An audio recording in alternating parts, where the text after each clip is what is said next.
I should have known something was wrong the moment she laughed at her own joke. Light, playful, but with an edge that cut me sharper than any knife. We were sitting at a small Italian restaurant, the one we always went to for our anniversary, and she leaned across the table with that perfect mischievous smile. You know, she said, swirling her wine glass like it held secrets, my ex always used to order spaghetti just so he could make a mess.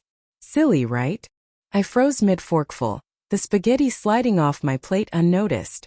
I felt a strange sinking hollow in my chest that I couldn't name. It was a joke, she said, but it wasn't funny. It was pointed, deliberate. I could feel it before my brain even processed it. Her aim wasn't laughter. It was to wound. I forced a laugh, the kind that sounds hollow even to your own ears. Hiya. Messy spaghetti classic. Her smile widened.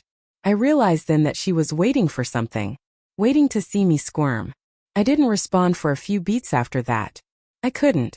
My mind was racing through every moment, every subtle shift over the past few months.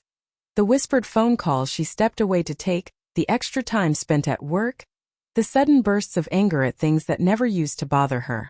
Was this all just jokes? Or had I ignored the warning signs because I wanted to believe in us? By the time dessert arrived, my stomach was in knots. I watched her delicately cut her tiramisu, trying to act casual, but I couldn't stop noticing the way her fingers brushed against the silver fork, like she was savoring more than just the dessert. I felt a sharp pull in my chest. Jealousy? Fear? Both. Do you remember our first anniversary here? She asked, smiling that dangerous, secretive smile again. You spilled the wine on my dress and didn't even apologize properly. Honestly, my ex would have been more considerate. It was deliberate. Calculated. My hands trembled under the table, but I kept my face neutral. She wasn't going to see me break, not yet. I guess he did a lot of things better than I did, huh? I said quietly. My voice was calm but my chest was screaming. She laughed. That same edge like a blade sliding over my ribs. Oh, you're too sensitive, she teased. I'm just saying it's funny to look back. But it wasn't funny. Not to me. I could feel the truth of it clawing at me. And that's when the memory hit me. A text I'd seen months ago on her phone, quickly locked again, hastily deleted. Something fleeting, something I'd almost convinced myself was nothing. But now, with her words, I remembered the late-night messages from someone named him. I excused myself to the restroom, every step heavy, every heartbeat loud in my ears. I needed air, needed space to think. And then it hit me, I couldn't just sit and wait. I had to confront it, to reclaim the part of myself she was slowly dismantling with jokes and veiled remarks. When I returned, I was quiet, controlled. She noticed, of course. She always notices. Everything okay? She asked, still smiling, still playing.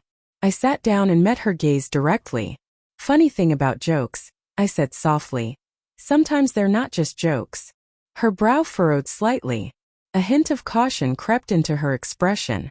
I leaned closer, lowering my voice so only she could hear. You've been testing me, haven't you? Seeing if I'd notice. If I'd react. Seeing if I'd care. Her smile faltered. I don't know what you mean. I let out a quiet, bitter laugh. Don't play dumb. I saw the texts, the calls, the little lies that weren't so little anymore. You wanted to hurt me tonight with that stupid ex joke, and I'm telling you. I saw it coming. She went pale. The table seemed to shrink, the ambient chatter of other diners fading into a background hum I barely noticed. She opened her mouth, closed it again. I let her flounder. Then I dropped the last piece, the thing I'd been holding back. And you know what? I don't need to scream or cry or beg you to stay. I don't need to make a scene. You've made it obvious where your loyalty lies. So here's my reply, nice and simple. I reached into my pocket and pulled out my phone. I've already sent her a text. Your ex told him everything. Every single detail of your little joke behavior, your manipulations, everything you've tried to hide from me. And I think he deserves to know what kind of games you play when you think no one's looking. Her hand shook as it hovered over her fork. She looked at me like I had lost my mind. You wouldn't. I would, I said, cutting her off, calm but lethal. Because you've been trying to hurt me for months with lies, games, and half-truths. And tonight, your little joke? It just pushed me over the edge. I'm done being the punchline in your cruel game. Tears welled in her eyes. Not because she'd been caught, Not because she'd been exposed, but because she realized she had lost control. And for the first time in months, I felt a small sense of relief. The rest of the dinner was quiet. I ate slowly, deliberately, savoring the taste of vindication more than the pasta in front of me. She didn't speak. She didn't need to. I had said what needed saying. On the drive home, I thought about everything, the lies, the betrayals, the casual cruelty disguised as humor. And I realized something. Revenge isn't always loud or dramatic. Sometimes it's quiet, precise, and devastating in its simplicity. Sometimes, it's simply reclaiming your dignity and showing someone they no longer have power over you.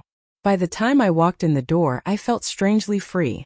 The anger, the hurt, the betrayal, they were still there, yes, but they were tempered by clarity. I knew I had acted not out of spite, but out of self-respect. I left her the note on the kitchen counter, a few lines of truth. Nothing theatrical, nothing exaggerated. Just clarity. And for the first time in a long time, I slept that night without the weight of her jokes pressing against my chest. She never called me again. She never tried to explain. And I never looked back. Because sometimes the most powerful reply isn't a yell or a confrontation. It's the quiet, unshakable knowledge that you've taken your life back. That even after betrayal, you are still whole.